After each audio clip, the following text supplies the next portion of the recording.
Hi, I'm Mason Marangella from Vertex Effects, aka The Rig Doctor, and today we're going to be doing a rig build for one of my favorite artists, Lindsay Ell. Let's do it.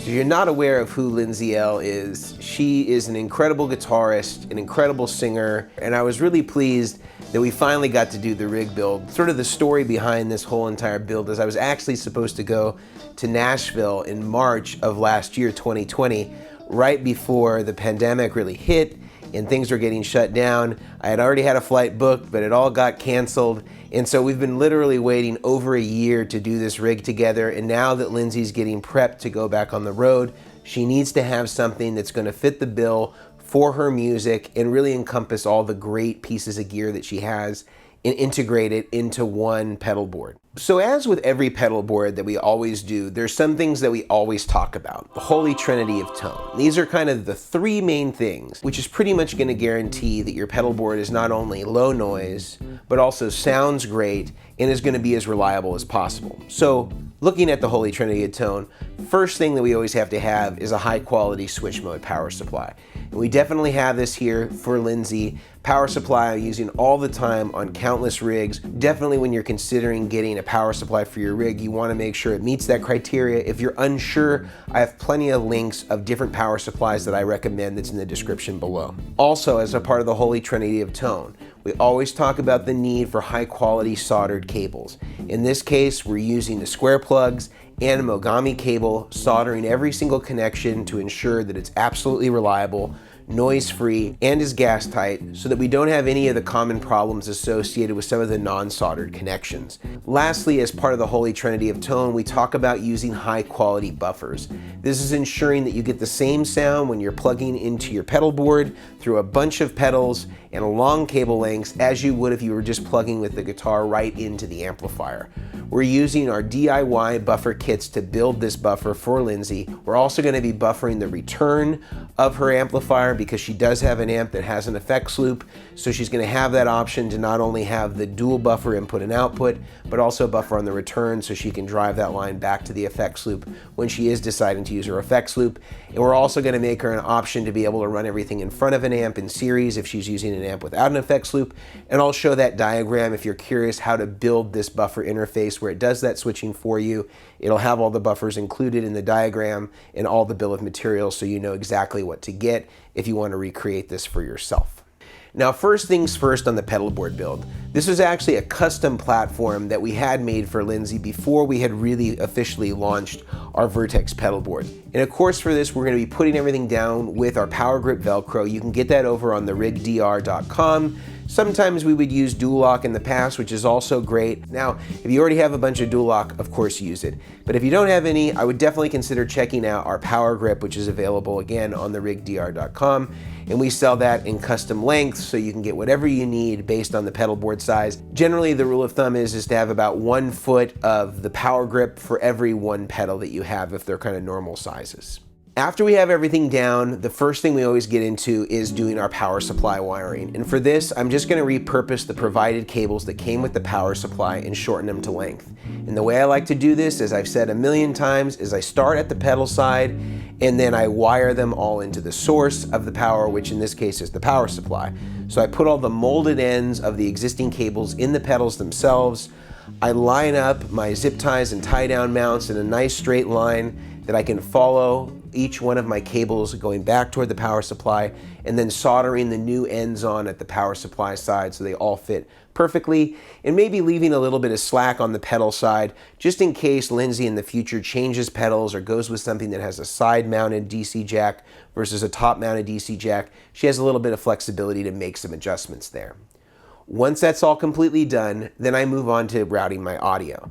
Now, as we've talked about in the past, it's not any real issue if you route your audio and power together, as long as you're all in DC power. If you start running AC, then you will have some problems, and if you do cross any of your power cords with your audio lines, you want to make sure that you do that in a perpendicular fashion instead of them being on top of each other or paralleled. And if you want to know how to solder just like I'm doing here with the same materials, we'll have that linked in the description as well. And if you don't feel comfortable soldering, but you want something high quality like this, we also sell these same types of cables that we can customize for you to length over on therigdr.com. And now it's time for us to meet up with Lindsay. Now, Lindsay is gonna be in LA for this week doing some songwriting. So this is a great opportunity for us to get together, to give her her board and get her to actually try it in real time, see what she thinks, and she can play through it and kind of put some of those combinations together that she's gonna be using on stage. So let's see what Lindsay thinks. We're gonna bring her over to the showroom, get her first impressions, do a little playthrough so you can kind of hear how she's gonna be using it, and we get to be graced by some of the wonderful guitar playing of Lindsay Ell. Let's check it out.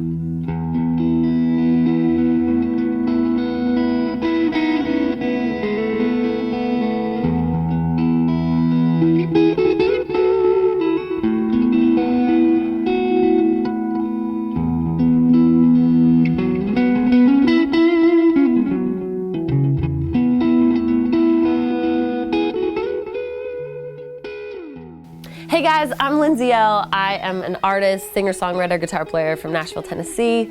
I have been touring ever since I was 10 years old, just zigzagging around the world. And I am a recording artist. I release things to country radio, but I play a little bit of everything. And I was raised on like blues and rock and jazz guitar. So I'm just like a whole bunch of things in a blender in one. I'm at the Vertex headquarters today because Mason just built me my brand new board that I can tour with, and I am so excited to play through this thing.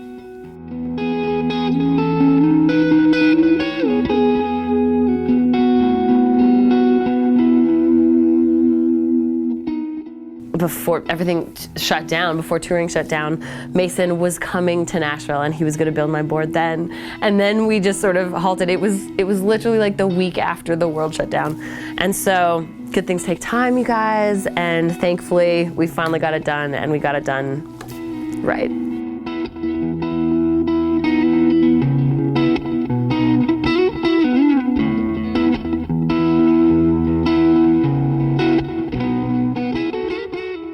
All right, guys, the moment we have all been waiting for. Ah! Look at that thing. Oh my gosh, it's so beautiful. It's so beautiful. It's so clean. My pedal board for the past few years has just been a hot mess. Like, I changed my mind so many times, and so there was Velcro, there was all kind of things sticking to the Velcro. I would change pedals every sound check. Wow, I don't even really want to touch it. It just looks so pristine. It's so beautiful. Well, let's see how she sounds. I'm so excited. So this is our clean sound. Let's hit a bit of compression. I usually like to go right into a compressor. And then this Centura overdrive is usually the one that I like run almost all the time.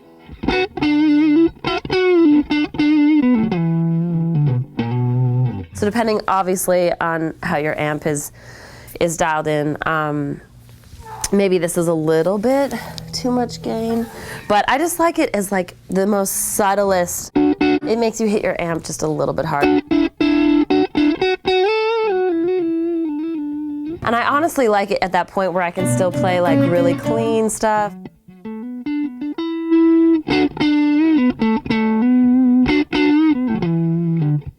You can like just dig in a little bit and you can get a little bit of that grit. Then I'm such a fan to stack overdrives. So when I'm running the Centura all the time, I'll usually stack another Klon-like pedal. I have this Etana, my pedal. Gosh, I've only played through this thing like a couple of times. Let's see how this sounds.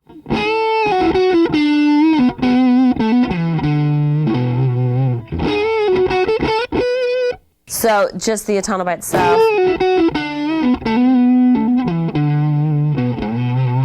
So that's just with the Etana and then stacked.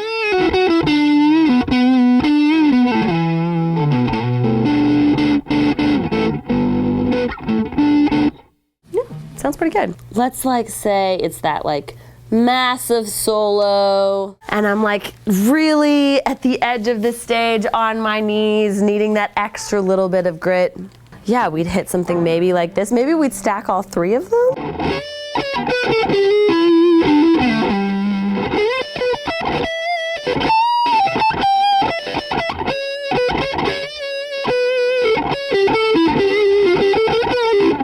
And that's just the Ultraphonics by itself. Sounds really cool.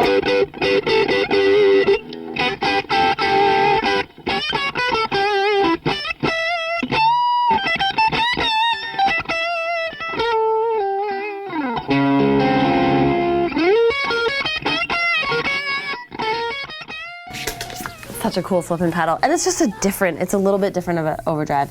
All right, let's check out this filter. I love, like, fronting a band, I always find it's harder to like put like really cool pedals on my board because sometimes I'm just like doing so much in my show that it's hard for me to like have a lot of cool pedals on my board. But Mason and I decided on this like Microtron because it's just so cool.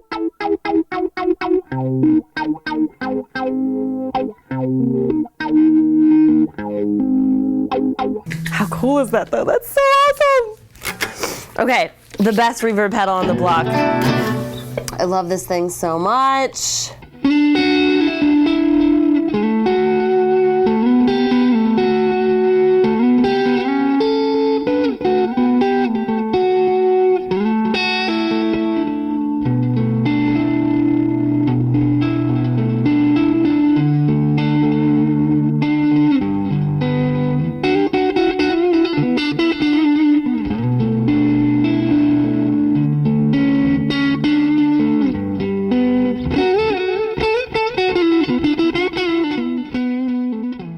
This Providence chrono delay is incredible. He made sure to give me like a tap tempo really close near the bottom, as well as this Providence delay is awesome because you can program 2 different delays on each of the switches. And let's try this chorus pedal. This thing is so cool. I'm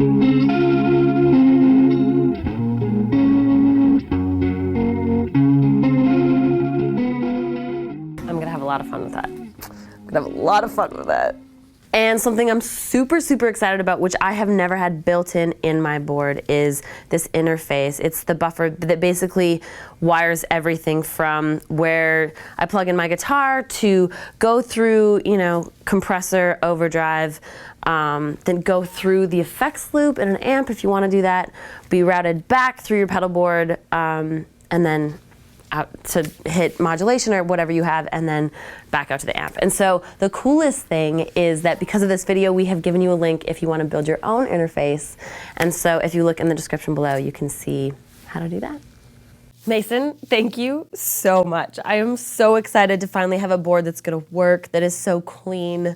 I have sent pictures of this board to my boys and they're like, oh my gosh, that's the most beautiful board ever. It's just amazing. Now you've ruined me. I need you to build every pedal board for the rest of my career. I cannot wait to bring this thing on the road.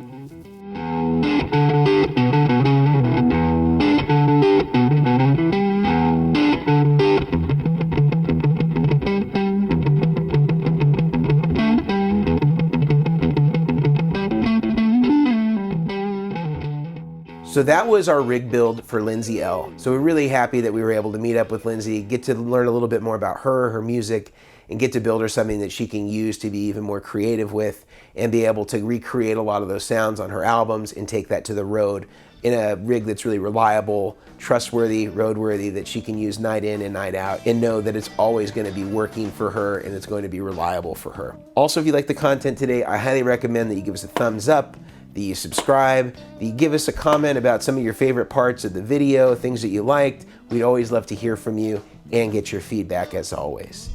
Until next time, I'm Mason Marangella, aka the Rig Doctor from Vertex Effects, and that was our rig build for Lindsay Ell. See you later.